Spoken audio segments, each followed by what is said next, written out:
शामिल है कि गुलाम हैदर के इस केस में टर्निंग पॉइंट आया है, गुलाम हैदर की फेवर में केस आया है कि अभी तक सीमा या वो जो हथकंडे इस्तेमाल करने वाले लोग हैं जो इलीगल काम कर रहे हैं उनके हाथ में ये केस? नहीं, ये केस जो है इसको हम लॉ की लैंग्वेज में कहते हैं प्रमा फेसा है। जब केस एक जग तरफा होता है तो हम उसको प्रमा फेसा कहते हैं, जाहिर अपरेंटली इसको प्रमा फेसा कहते हैं। गुलाम हैदर का जो केस है ये प्रमा फेसा है, 100% गुलाम हैदर के फेवर में है।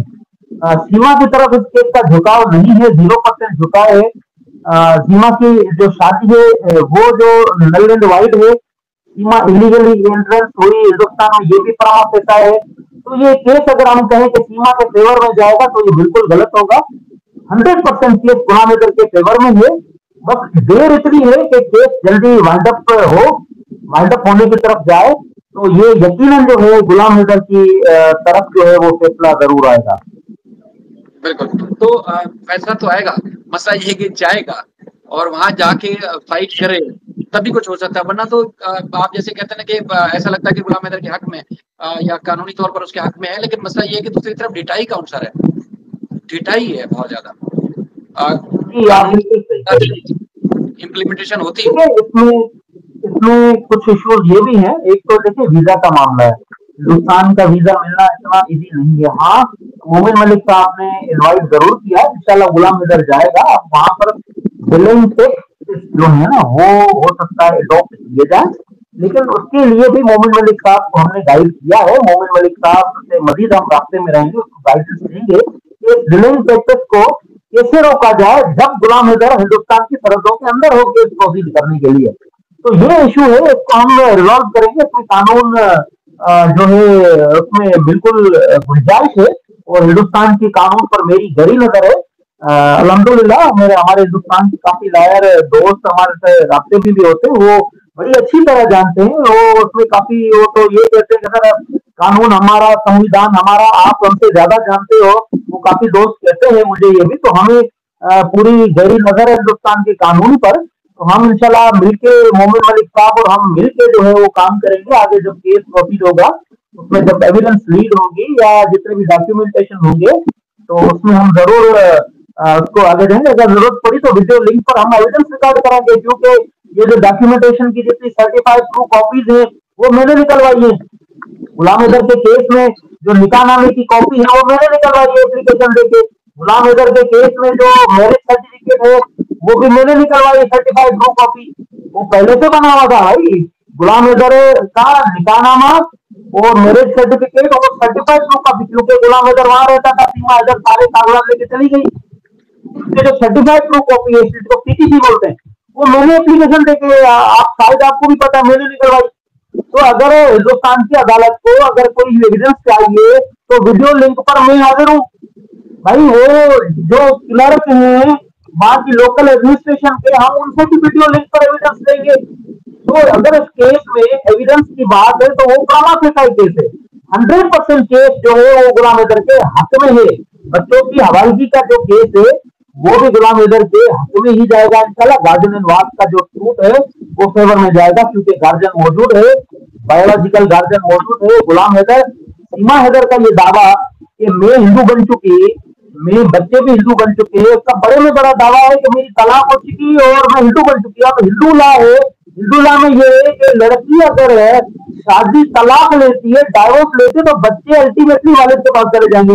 अब सीमा हैदर की जो डिफेंस है बड़े में बड़ी कि मैं हिंदू बन चुकी, ये ही जो है डिफेंस सीमा हैदर का, ये प्रोटेक्टेड साइड है गुलाम हैदर की। हिंदू लॉ तो यही कहता है ना भाई, लड़की ने तलाक दी तो बच्चे के पास जाएंगे। भाई ठीक है, मानते हैं आप हिंदू हो गई, बच्चे तो हिंदू लॉ के मुताबिक भाई आप जाएंगे ना गुलाम हैदर के पास। तो ये इसका क्या डिफरेंस ढूंढेंगे? तो हिंदू, इंडिया का लॉ है, हिंदुस्तान का लॉ है, कानून है ये। अच्छा सर, छोटी छोटी बात होती है तो वहाँ हमारे जो इंडियन मीडिया के दोस्त हैं वो ऐसा पहाड़ खड़ा कर देते हैं, ऐसी ऐसी बातें करते हैं जैसे कोई तूफान आ गया। उनके हिसाब से पाकिस्तानी भूखे बीमारी घास खाते हैं, पता नहीं क्या कुछ करते हैं। लेकिन मेरे ख्याल में अगर फिजिकली कोई पंजाजमाई हो जाए तो उसके बाद फिर पता चल जाएगा कौन ज्यादा ताकतवर है और कौन घास खा के जो है वो ताकतवर। लेकिन सूरत हाल ये है कि ये एक तासुर दिया जाता है और मुख्तलिफ जगहों पर ट्रांसमिशन ये सामने आती है, जिसमें ये तक भी कहा जाता है कि गुलाम हैदर आएगा गर्दन उड़ा देंगे, मार देंगे उसको। तो जब सीमा को जिन लोगों ने सपोर्ट किया, अगर खुदा ना खास्ता गुलाम हैदर जाता है तो उसको भी इस किस्म की चीज का सामना करना पड़ता है, तो फिर किस पे एतबार करेगा इंसान? कैसे ये समझा जाएगा कि गुलाम हैदर महफूज है? अगर ये पाकिस्तान से डाकू ने, आपको याद होगा शुरू में वीडियो जारी की थी, ये कर देंगे वो कर देंगे, कितनी लंबी लंबी ट्रांसमिशन करते थे हमारे जो इंडियन मीडिया के दोस्त हैं, और वहाँ वहाँ के लोग गुलाम हैदर की जान के पीछे पड़े हैं और वो कहते हैं गर्दन उड़ा देंगे। उसके बारे में कुछ बात नहीं कर रहे।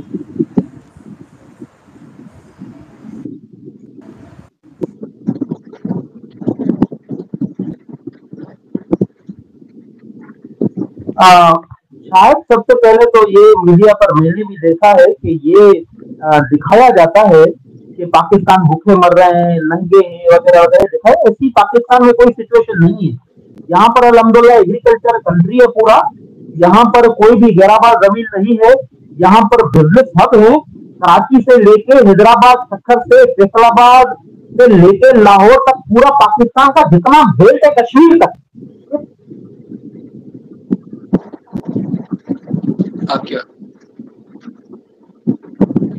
बलूचिस्तान में तो सोने की खाने, बलूचिस्तान में गैस के रखेरा हैं, बलूचिस्तान में ऑयल गैस निकलता है।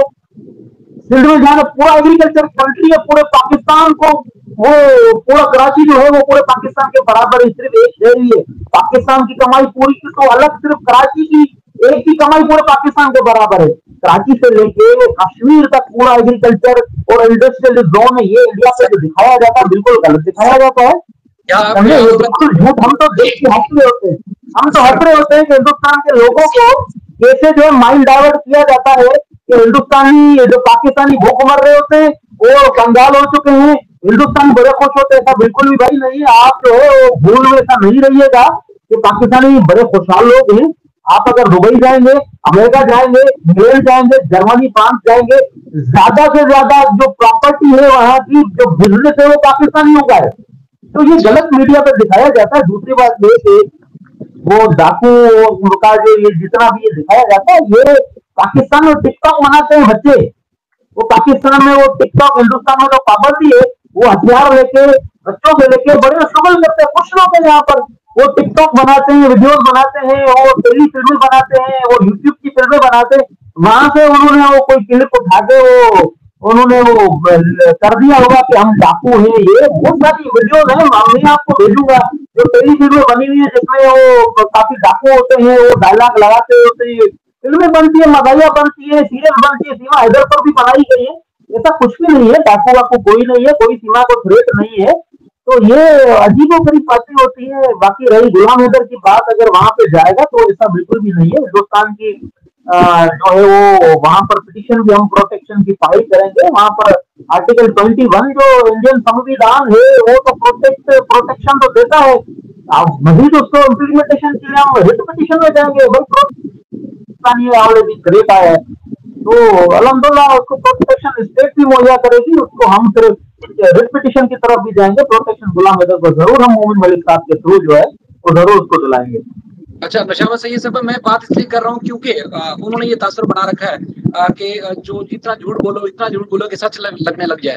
तो वो पाकिस्तान के बारे में जो झूठ फैलाते हैं ना, तो वहाँ की जो आवाम समझती है वो आप सब भी अच्छे तरीके से इस साल में जान गए होंगे। और हमें भी इस तरह भी अंदाजा है कि जब ये इस सारे सीन से हटके जब फोन पे बात हो किसी से, तो कहते हैं यार मतलब हम तो अपने पाकिस्तान को एक मनफरद देख रहे हैं, लेकिन जो हमें बताया गया है कि सारे आतंकवादी हैं, सारे मतलब जिसको मौलवी और मुल्ला और मुल्ली के फर्क नहीं पता, जो फतवे जारी करते हैं ये तो वो है, और जिनकी पैदाइश आतंक से हुई हो और आखिरत भी शायद आतंक तक हो, वो कहते हैं हम सीधे साधे और शरीफ लोग हैं। तो इसी वजह से फिर उनको ये बताना लाजमी पड़ता है कि भाई जो देख रहे हो वो झूठ है, फराड है। आप भी इंसान बनो, धर्म आपका अपनी जगह पर है, उसकी रिस्पेक्ट है, लेकिन इंसान बन के रहो। हम भी इंसान ही उसी तरह के हैं। इसी तरह जैसे चाहते हो कि तुम्हारी कोई इज्जत करे, तो इसी तरह दूसरे के भी इज्जत करोगे तो तभी तुम्हारी कोई इज्जत करेगा। तो ये मीडिया की वजह से या मीडिया के से मुतालिक बात करने का मेरा मकसद ये था। बाकी सबकी जो लोग गुलाम हैदर के साथ जिनके सेंटीमेंट जुड़े हुए हैं उनका तो जवाब ही नहीं है। जो जिस तरह कर रहे हैं, ऐसा लगता है कि शायद उन्हीं के बच्चे हैं, गुलाम हैदर के नहीं, जिस तरह लोग खुद से जुदोजहद करते हैं, बात कर रहे हैं। तो सर यही बात है या कुछ और है? किस तरह कितना झूठ फैलाया जाता है आपको पता है ना? बलून चला गया, बड़ा झूठ फैलाया जाता है, बिल्कुल बड़ा झूठ फैलाया जाता है। मजहब के नाम पर आतंकी वगैरह और दाढ़ी वाले कुछ मौलवी लोग दिखा के, ऐसा कुछ भी नहीं है।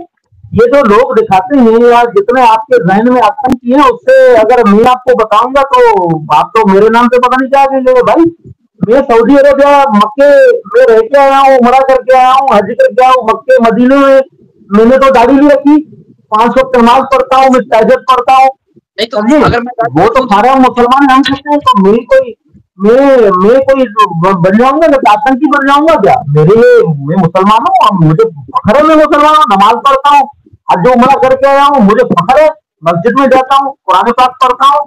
तो ये अजीबो गरीब ये मीडिया पर दिखाते हैं, वो मौलवी साहब दिखा के जिसको दाढ़ी है, मर्जी है इस्लाम में दाढ़ी है, दाढ़ी में इस्लाम कोई नहीं है, जिसकी मर्जी है वो रखे, जिसकी मर्जी है ना रखे।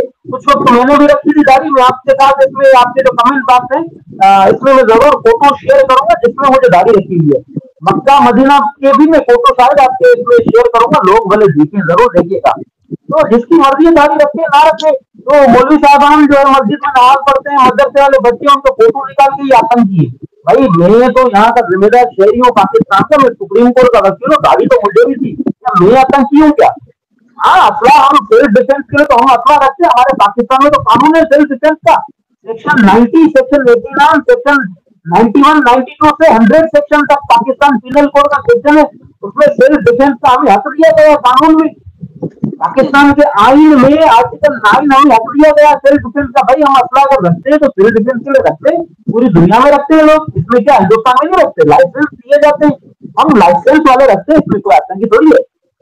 वो बच्चे दिखाते हैं एयर गन, वो छेरे वाली बंदूक रखते हैं जिसमें वो मार्बल डलता है गन, वो दिखाते हैं कि आतंकी। भाई वो मार्बल वाली और छेरे वाली गन होती है, वो लोग उससे वो चिड़िया मारते हैं, शौक पूरा करते हैं, वो आतंकी है। तो वो हिंदुस्तान की मीडिया वो दिखाती है, वो बिल्कुल वो आप देखेंगे अजीब। मुझे तो हम तो हंस रहे होते हैं, हिंदुस्तान की मीडिया जो है हम देख के हंस रहे होते हैं पूरे पाकिस्तान में। लोग पाकिस्तान के लोग तो ट्रोल करते हैं, हिंदुस्तान की मीडिया चीख चीख कर बोल रहे होते हैं। मैं हिंदुस्तान के तमाम लोगों को कहता हूँ, आप जो है पाकिस्तान की जो मेन स्ट्रीम मीडिया है जिसमें चैनल 92 है या चैनल जियो है और जो तमाम मुख्तलिफ, और नाम तो नहीं लूंगा ज्यादा चैनल का, वो सारे चैनल आप देखें, पाकिस्तान का जो वे आप जर्नलिज्म है वो देखें, और यहाँ पर वो journalism look like yellow journalism, favouritism होती रहती है। एक पार्टी का अलग चैनल, दूसरी पार्टी का अलग, मजहबी तंजीम का अलग चैनल, ये अजीबोगरीब। हम तो ट्रोल करते रहे, हम तो जब अपना मूड बनाना होता है तो हम इंडिया का चैनल देख रहे होते हैं, वो ऐसा दिखाते चाइना से जंग लग चुकी, पाकिस्तान की जंग लग चुकी, अजीब बात होती है।